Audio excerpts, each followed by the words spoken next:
Hello and welcome to the Joe Ligato Show. I'm your host, Dr. Joe Ligato, and today we're going to be providing commentary on a tweet from Alexander Dugan. And Alexander Dugan is a major political theorist within Russia. He doesn't really have sway over the Russian government, but he is someone who I believe has been pretty prophetic in terms of predicting the state of the world and where the world is going. And so we're going to look at this map of civilizations and see what we think of it and how accurate he is here. So he says in this tweet, eschatological map of civilizations. Thus, in a multipolar world, different eschatologies clash or enter into alliance with each other. Okay, so far that makes sense. In the West, the secular model, progressivism and liberalism.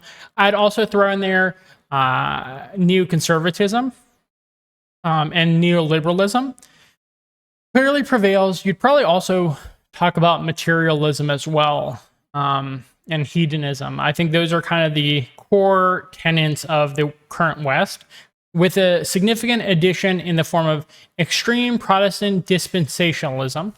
Okay, so let's see what they mean by dispensationalism here. So we have the Wikipedia article. So dispensationalism is a theological framework of interpreting the Bible, which maintains that history is divided into multiple ages or dispensations in which God acts with his chosen people in different ways. Dispensationalists use a literal interpretation of the Bible and believe that divine revelation unfolds through the Bible. They believe that there's a distinction between Israel and the church, and that Christians are not bound by Mosaic laws. They maintain beliefs in premillennialism, a future restoration of national Israel. Okay, so interesting thing here, because you're seeing that right now with the Palestine-Israel conflict, is that the West, particularly what I would call Christian Zionists, they're very strongly in support of Israeli nationhood and a rapture of the church that will happen before the second coming, generally seen as happening before a period of tribulation. Okay, so I do think that the West, to a large extent, supports Israel and supports who they believe to be God's chosen people above really anything reasonable. They just won't hear anything to the contrary about what is going on in the Palestine-Israel situation. So yeah, I would say extreme Protestant dispensationalism, which is really interesting because I love to go back to this one study I read where it was like, who do the different religious groups love and hate the most? And you would think that American Jewish people would kind of like dislike Muslims the most, just because they're also very pro-Israel to a large extent, and Israel is constantly in conflict with the Muslim world. But what you see from that study is that Jewish people in America absolutely hate Protestants. They hate Christians to a very large extent. And the funny thing is, that is a one-way direction, because the Protestants absolutely love American Jewish people. Like the favorability in that one study I was reading shows like the relationship is completely one-sided, where Protestants absolutely love American Jews and American Jews absolutely hate Protestants. So it's really interesting. Considering like usually whenever things like that occur, whenever like one side hates another, typically it goes both ways. The other side also vice versa hates the other one as well, but not in that specific circumstance, which is really, really weird. I always wondered this whenever I was in America and would talk to Christians. They absolutely adored Jewish people to a very large extent, even when Jewish people in Israel were conducting atrocities against the Palestinian people. They just would not hear anything to the contrary. But then when I would talk to Jewish people, because I'm part Jewish, they absolutely hated Christians, particularly Protestants. So it was just a really strange relationship between those two groups. But you can clearly see that the Christian Zionists in the West do have a very fond thoughts about Israel, the nation of Israel, above really what I would consider to be reasonable. Okay, so Fukuyama says this is the end of history. If we take into account the liberal elite of European countries under full American control, we can speak of a special eschatology that unites almost all NATO countries. And he's talking about the end of history type of stuff. We should also add the theory of radical individualism. yeah, individualism is another one where a lot of people in the West love individualism, and I think it's a abomination. It's horrible. The idea of individualism, it's something that occurred during the Age of Enlightenment. Before that, there was only collectivistic societies. Individualism is just something that arose within the last few hundred years. And it's not working out particularly well, because the thing is, when everyone is individualized except for one group working together, the group that's working together is going to win, because they're working as a team. They're cohesive. And we see that all throughout the West.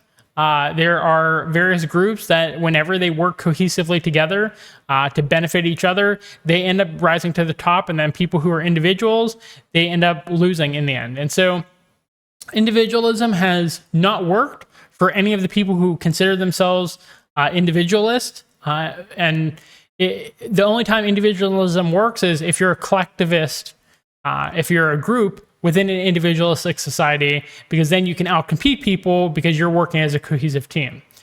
So individualism, which is common to liberals, which demands to liberate the man from all forms of collective identity, up to freedom from sex, which is gender politics, and even from belonging to the human species, transhumanism, and artificial intelligence. Okay. Yeah, and also the amount of freedoms in the West, people really need to understand there's freedoms to do things and there's freedom from things.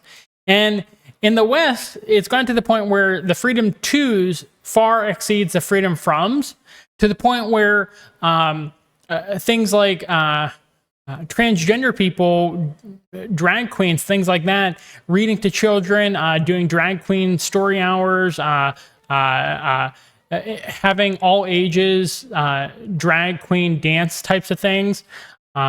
Just back when I was a psychology undergraduate student, they did have all age drag shows.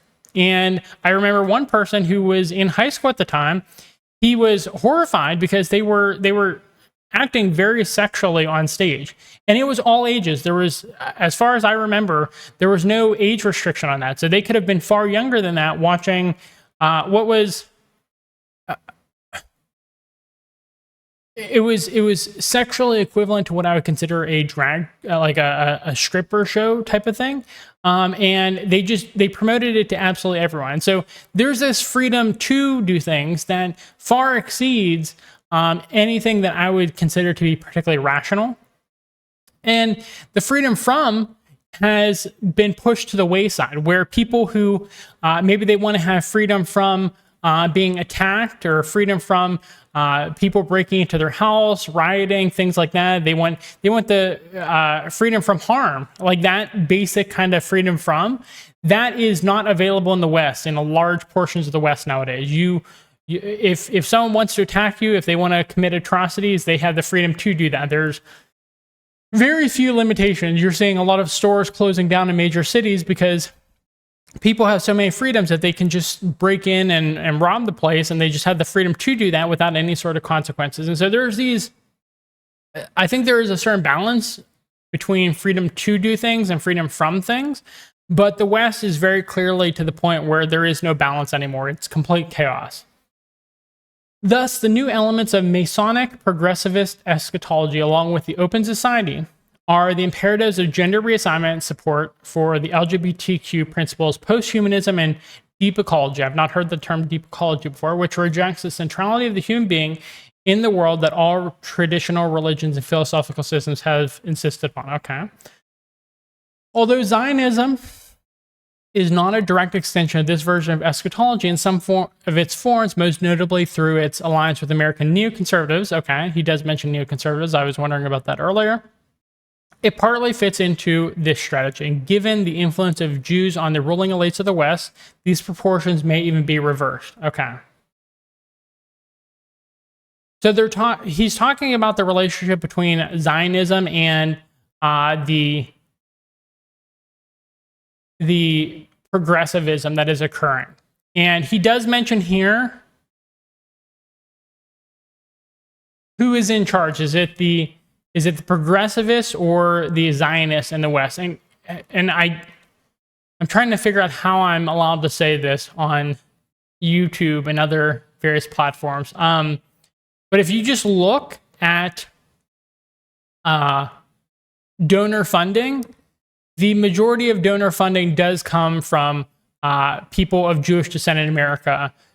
On both sides, for Republicans and Democrats, the majority of funding is from people of Jewish descent. And of those people of Jewish descent, the vast majority are Zionists. They're people who are strong supporters of Israel. And so you have a situation where there is a people from one specific grouping who provide the majority of funding for both political parties within a society, and they have a vested interest in another country's success and well-being, which should be deeply concerning to people. For some reason, it's just not as deeply concerning. Again, I talk about this a lot, but I'm Italian, Greek, and Jewish, and I just can't imagine the same happening for either Italians or Greeks, where, like, let's say the Italian mafia was really, really successful and didn't get taken down by things like the RICO Act. And let's say they were super successful and they provided the majority of funding for both Democrats and Republicans within modern Western society. And they made sure that a ton of money got sent to Israel, and they made sure that they had certain rights where you couldn't criticize them or it would be anti-Italian. These things sound extremely absurd, but that is the current situation, not only with groups like AIPAC and the ADL and things like that, but that's just the case with donor funding in general and the persuasiveness of Zionism within the West. And so people disagree on who's in charge there. As Alexander Dugan is saying here, is it the progressivist or the Zionist in the West? And I would say pretty strongly that it is the Zionist, as we're seeing from the current war in Palestine. I obviously cannot go into any more detail than that if I want to keep my YouTube channel. In the path of this end of history, Russia and its Platonic function, combining the eschatology of the Third Rome and the communist horizon as a legacy of the USSR, stands most blatantly in the way. Okay, so I don't know too much about what he's talking about, the communist horizon as a legacy of the USSR. I really just have no idea there. But when he's talking about Third Rome, I know quite a bit about that. So obviously, First Rome is Rome. Second Rome is Constantinople, which was conquered by the Seljuk Turks and is in modern-day Turkey. Oh, no, I can't believe I started to use the term Turkey instead of Turkey. All right, Erdogan, you've convinced me to call it Turkey. Congratulations. But yes, Moscow is considered to be the Third Rome. After the collapse of the Byzantine Empire, which is called the Eastern Roman Empire, Moscow took on the title of Third Rome to be kind of the defender of the Christian world. Obviously, the West is not defending the Christian world at this point. Their values, their viewpoint is so egregiously different from Christian values that there's definitely no Christian defenders in the West, unless you consider maybe Hungary to be a part of the West. But even then, I would disagree. I would say Russia is probably the strongest protector of Christian values. Okay. In China, Western Marxism, already substantially reworked in Maoism, is increasingly openly displayed in Confucian culture, and the head of the, okay, he should call that the CPC, as traditional emperor is given a celestial mandate to rule all that is under heaven. Okay, so they have a strong authoritarian style of government, and quite frankly, I do think it works. You have a leader who they take on all the responsibility, all the risk, and they have to make sure that things work out. And it does work. As long as you have an actual leader who's a good leader, and you have mechanisms in place to remove that leader if they're not a good leader, which they obviously do because they've removed other bad leaders in China before. And I think a lot of Christians in the West would agree with that if they just kind of thought it through. Like God is essentially a benevolent dictator, and not, obviously we're not saying that Xi Jinping is equivalent to God, but we are saying that that form of governance with a benevolent dictator is a legitimate form of governance where as long as you're taking into account people's perspective and they feel respected and valued within society, which obviously they do in China because they're able to contribute, they give their feedback, they give their opinion, and they actually get a response from their government, and they have next steps for how to handle certain situations. And they also have a form of direct voting for lower levels of governance within China as well. And so their system works. It just unequivocally works. When you look at people's satisfaction, which is obviously the most important aspect of whether government's working, it's obviously working. Okay. So that is their system. And they also changed communism. So their form of communism is with Chinese characteristics. And they've really, when they talk about it that way, what they're really saying is they've looked at all the various economic, political systems in the world, and they've said, these parts work in contemporary society, and we're going to use those. And they don't care what the title is that comes with it. That's why when we talk about cultural Marxism, when we're talking about cultural Marxism as opposed to like the former political Marxism, what we're really saying is there are certain tactics, persuasive tactics that work, and it's allowed progressivism to be highly persuasive. And so they call it cultural Marxism now, but really all it is a grouping of techniques that primarily came from Marxism that are highly persuasive at getting people to buy into your beliefs. And so I don't like the idea of calling it cultural Marxism. It gives this bad connotation to Marxism, where cultural Marxist techniques are literally just techniques that have been found to work. Any techniques that did not find to be worked within political Marxism were not kept for cultural Marxism. And so that's what you have to do is, no matter what you believe, you have to, one, you have to persuade people of your beliefs if you want to get buy-in for that. And two, you have to make sure to be flexible in your beliefs to try new things if other things work. And so that's what China has done. They've looked at other cultures, other civilizations, other political and economic models, and they've just picked and chose which ones they felt worked the best. And it's worked. It's obviously worked, given their growth throughout the past few decades. Okay, eschatological sentiments are constantly growing in the Islamic world, both in the Sunni zone and especially in Shiism, primarily in Iran. And it is modern Western civilization, the same that is now fighting Russia, that is almost unanimously being portrayed as the Dajjal for all Muslims. Okay, I think that means like bad guy. I really should study Islam to a greater extent. When I was exploring various religions, I did study the history of Islam and what Muslims believe, but I did not come across the term Dajjal. Or if I did, I just don't remember it because it's been over a decade. In India, Hindutva inspired sentiments are gradually growing. The doctrine of the independent identity of Hindus as a special and superior civilization, proclaiming a return to the roots of Hindu tradition and its values, which do not coincide at all with those of the West. Okay, so India is in a very tough situation right now, just given the fact that, I'm just going to be blunt, the people in charge of Hindu civilization right now are not particularly fond of Muslim civilization. They view those elements as subversive to society, as rebellious, separationist within certain areas of Kashmir. And so they are a part of the multipolar world bloc, and I think it would be a benefit to them to become more integrated in that. But they also have one foot, I would say, in the Western camp, just because of the fact that they do not like Muslim civilization overly much. And so that's an interesting situation that they're in. Unfortunate, but interesting. Proclaiming a return to the roots of, yeah, I read that. And from here, the contours of a special eschatology associated with the Kalki phenomenon and the overcoming of the Kali Yuga are outlined. Pan-Africanism develops towards the strengthening of radical doctrines about the return of Africans to their identity, and a new round of anti-colonial struggle against the white world. Understood primarily as colonial countries belonging to Western civilization. Okay, so yeah, you're seeing that with the coups that are happening in Africa, that they are very much opposed to not only French colonialism, neo-colonialism, you could call it, but also just the Western world in general right now. This describes a new vector of black eschatology.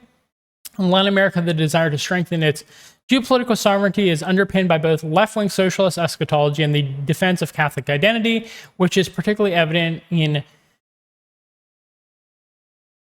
geopolitical sovereignty.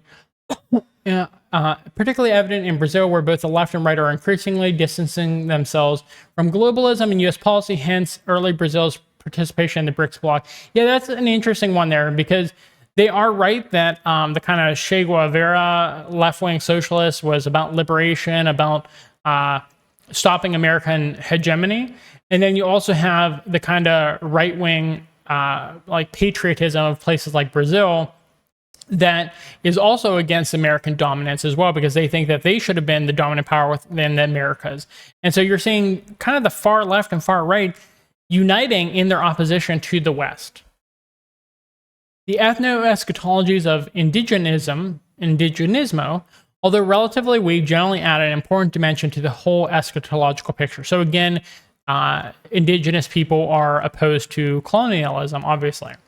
At the same time, the French aristocratic eschatology and its secular projection of Gaullism, the German version of the end of history in the person of the German Empire, as well as the Buddhist and Shinto line of the special mission of Japan and the Japanese emperors, for now at least, do not play a significant role, being completely eclipsed by the dominant progressive globalist elite and the strategies of the Anglo-Saxons. Okay, so that's interesting right there. I'm going to just highlight that so we can talk about this a little bit more. Okay, so I don't know overly much about the French aristocratic eschatology, but that's interesting. The German version of the end of history in the person of the German Empire, obviously, that was subordinated, that was lost, that was dominated after World War II. They thought they beat Germany completely after World War I and the Treaty of Versailles. I think that's how it's pronounced. And then obviously the Buddhist and Shinto lines, the special mission of Japan and its emperors, that was defeated with World War II as well. And so dominated by the progressive globalist elite and the strategies of Anglo-Saxons. I would not put it that way. I'd put it at progressive globalist elites and Zionist.